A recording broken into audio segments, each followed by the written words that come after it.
Vamos a entrar a leer un pasaje que es muy conocido, pero quiero que seamos certeros. Jeremías capítulo 29, vamos a leer del 11, vamos a leer del 11 al 14. Dice, porque yo sé los pensamientos que tengo acerca de vosotros, dice Jehová. Pensamientos de y no de mal, para darles el fin que esperan. Entonces me invocarán y vendrán y orarán a mí y yo los oiré. Y me buscarán y me hallarán, porque me buscarán de todo el corazón. Y seré hallado por ustedes, dice Jehová, y haré volver su cautividad y los reuniré de todas las naciones y de todos los lugares donde los arrojé, dice Jehová, y les haré volver al lugar de donde los hice llevar. El consuelo de Dios para el alma cansada. Y muchas veces desarrollamos la vida cristiana, pero con el alma cansada. Desarrollamos una vida y una fe, pero nuestra alma está cansada. Desarrollamos un servicio, pero el alma se cansa. Desarrollamos una vida en la cual nosotros empezamos a ejercer la palabra caminando confiados, pero el alma sigue en un embudo donde no podemos encontrar descanso. La presencia de Dios es el consuelo para el alma cansada. ¿Cómo encuentro consuelo en mi alma? ¿Cómo encuentro el desarrollo del consuelo en un alma fatigada, cansada, que intenta y no logra y no alcanza? Primeramente, tenemos que volvernos a pensar y a razonar que muchas veces el cansancio del alma es la mala administración de la vida del espíritu. No porque el espíritu administre mal, sino porque nosotros no sabemos administrar bien la vida que recibimos ya. Lo voy a volver a repetir, no porque el espíritu no administre, todo lo contrario, sino que nosotros no sabemos administrar lo que Dios nos dio por herencia, que es a su Hijo, y su Hijo ahora está en nosotros en el espíritu. Y en su Hijo y en el espíritu nosotros podemos vivir en plenitud. Amén. El espíritu profético sigue avanzando, sigue en la vida, pero el espíritu de la profecía hoy está trabajando adentro tuyo y adentro mío. ¿Cómo es esto?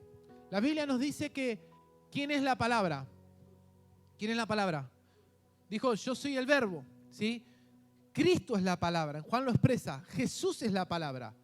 Ahora, la palabra que antes era externa, ¿a dónde está? Adentro. Nosotros ahora tenemos, cuando recibimos a Jesús, recibimos internamente la palabra revelada del Espíritu. En esa palabra es la profecía más correcta, más fuerte que nosotros podemos tener. Es el testimonio del Espíritu, de lo que Dios habló en la palabra. Todo lo que la voz del Espíritu opera dentro de nosotros ejerce orden. Acuérdense que dijimos que la presencia de Dios es el consuelo para el alma cansada. Ahora, ¿cómo va a ejercer consuelo y cómo vamos a disfrutar la vida de Dios en nuestra vida si nosotros apagamos la conciencia? ¿Se acuerdan que desde dónde opera el Espíritu Santo? Desde la conciencia limpia, porque la conciencia da testimonio. El Espíritu le habla a nuestro espíritu, pero el Espíritu se entrona en el ámbito espiritual de una conciencia. Ahora, ¿por qué digo esto? Porque una conciencia que no escucha a Dios se empieza a cauterizar. Una conciencia que desvía lo que Dios está hablando se empieza a enfriar. Y la palabra de Dios se empieza a alejar. Y lo peor que podemos tener, ser personas que profesan del Señor, hablan de fuego, pero están lejos de las verdades personales que Dios tiene que tratar con cada uno. Porque nos volvemos personas rústicas, mecánicas. Personas que obran desde un mecanismo, desde un lugar del conocimiento basado en la experiencia, pero en un conocimiento vivo, basado en la vida de Cristo en nosotros. Ese es activo, es continuo y la voz es siempre direccional. ¿Por qué es importante esto? Porque todo lo que opera la voz del Espíritu desde adentro, ¿qué trae? Orden. Y en una conciencia que no entiende la gracia, esto es un peso horrible. Tener que, yo tengo que acomodar un montón de cosas, se me cae todo encima. Pero una conciencia que entiende la gracia, esto es una ventaja. Decir, mañana mismo, hoy cuando llego, Señor, voy a disponerme a acomodar todo lo que me estás pidiendo que yo tengo que acomodar. ¿Qué es acomodar? Es permitir que el Espíritu Santo pueda tomar el lugar que tiene que tomar. Es responder a la voz del Espíritu en nuestro interior. 1 Corintios 2:13, vamos a leer. Lo cual también, no con palabras enseñadas sino con las que enseña Él, acomodando lo espiritual a lo espiritual. ¿Qué es importante esto? Porque en Jeremías encontramos al Espíritu guiando al pueblo a un desarrollo para que entiendan que lo que estaban viviendo es momentáneo, que lo que estaban atravesando es un momento y que eso los iba a permitir formar. Es más, Dios les está diciendo en estos textos de Jeremías, la paz de ustedes va a ser la paz de ellos. O sea, que la paz que ellos tengan va a ser conveniente para la paz de ustedes. Nosotros somos portadores de paz, pero el problema es que muchas veces no entendemos desde dónde opera el Espíritu Santo. Entonces, corro a través de una palabra que alguien me diga algo para que yo encuentre paz. Si no, nos damos cuenta que Jesús dijo, mi paz os dejo, mi paz os doy. Cuando dice la paz les dejo, mi paz, dice, yo les voy a dar un regalo. Cuando habla del regalo es la vida interna gobernada por una paz. Y la paz es aquel que no es el que tiene el ropero todo acomodadito, es el que es permisible a que Dios tome el control y pueda poner todo en orden.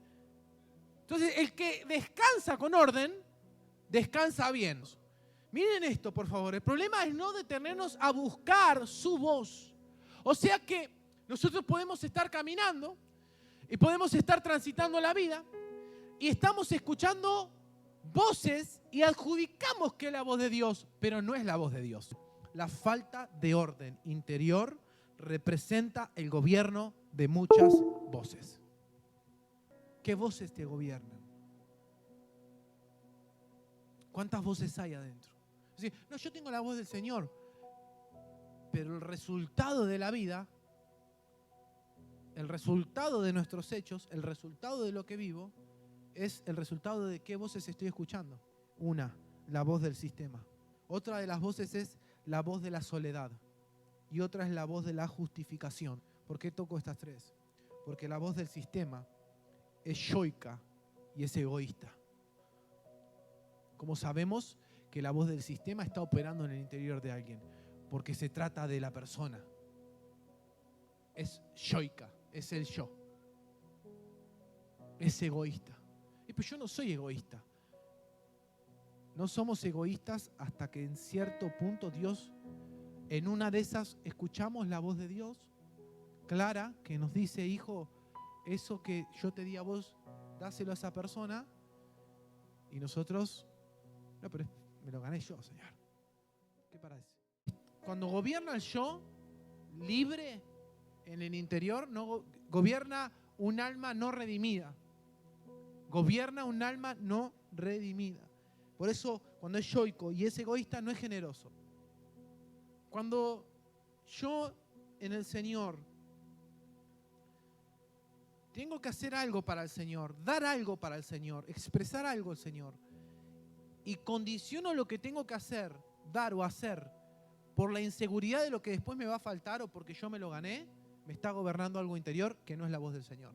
Porque en la voz del Señor nunca, digan conmigo, nunca opera el temor, el miedo y la duda. Siempre tenemos una respuesta interna que no tiene que ver con el principio de Dios. Y la pregunta es, ¿qué es esto? ¿Esto es inmadurez? ¿Esto es dolor de cabeza? ¿Es tristeza? ¿Es angustia?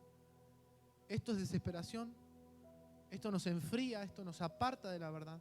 Y nos hace personas que buscan la respuesta según el diario vivir y no según el vivir en Cristo. La otra es la voz de la soledad.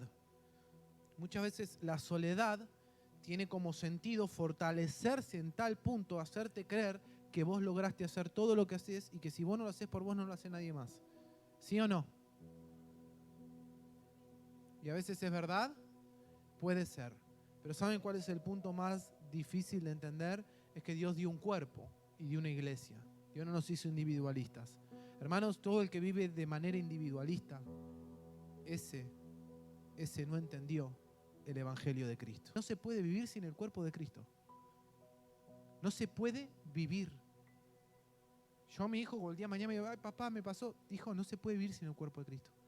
Tenés que buscar la gloria de Cristo en el cuerpo. Porque a pesar de las incertidumbres, de las dificultades, de las caídas, de las luchas, está la gloria del cuerpo, que es el cuerpo de Cristo, trabajando, pero debemos ser conscientes para que esto crezca. Y es tan importante, es la voz de la justificación. La voz de la justificación es orgullosa. ¿Cómo sé que tengo una voz interna? Porque es orgullosa. El orgullo nunca se rinde.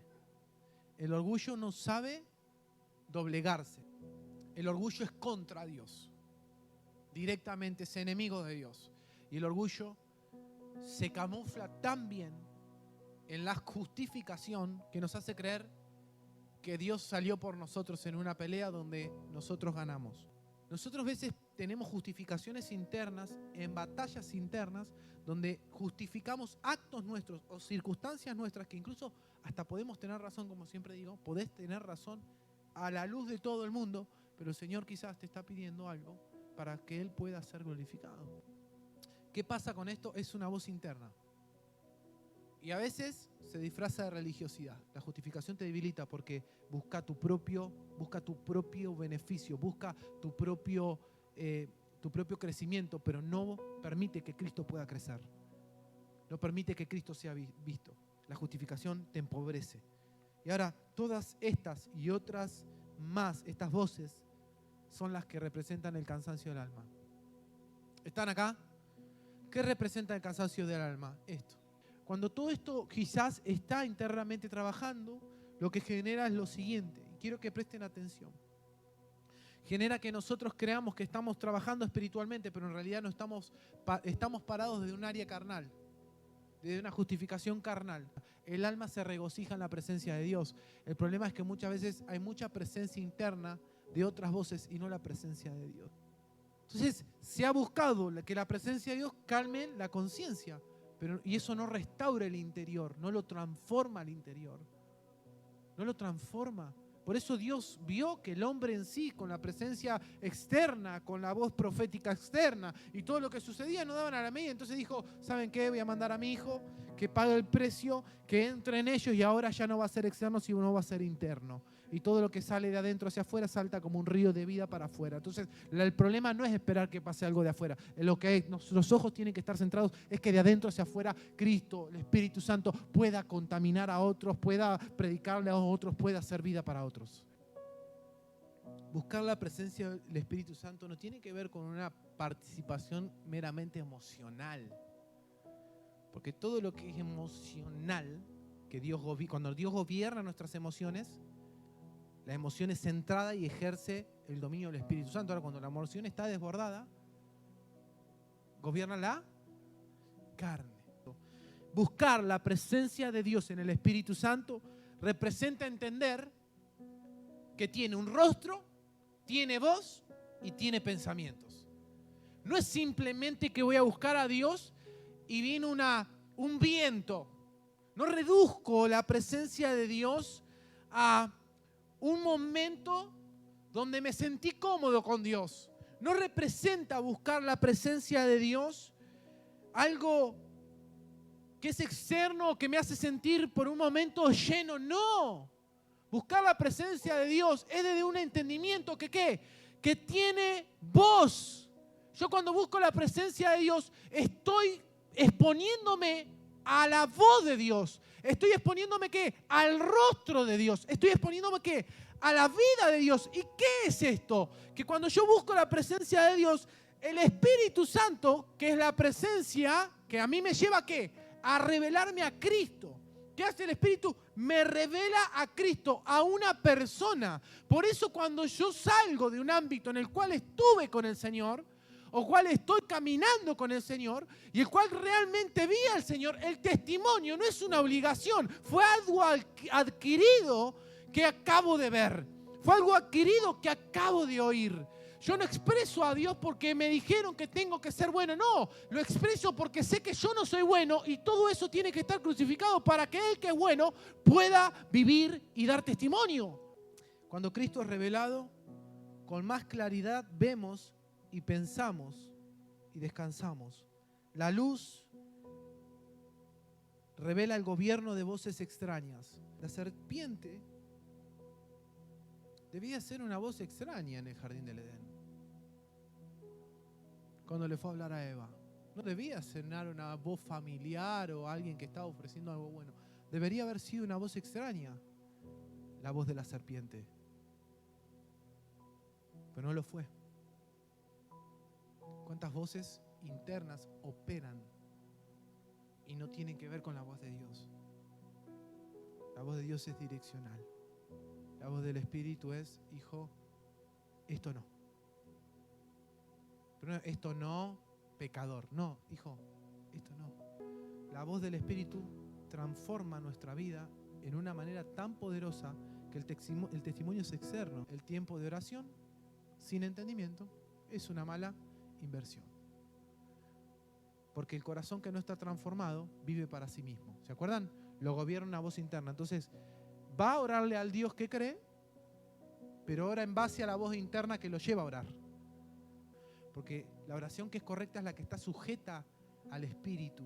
Todo lo demás nace desde un área carnal que trata de satisfacer la vida y andar y pasarla bien. Lo peor de todo esto es que nos hacen creer que Dios está gobernando nuestra vida, pero nuestra vida todavía está anclada a un sistema de pensamiento perverso y erróneo. Cuando dice más primeramente busquen mi reino y mi justicia, está desarmando al sistema que opera y que nos mantiene encarcelados. Dice, si ustedes quieren confiar, primero tienen que buscarme a mí. ¿Y qué es buscarlo a Él? La presencia de Dios da descanso al alma. ¿Qué es buscarlo a Él en la presencia de Dios? Su reino y su justicia.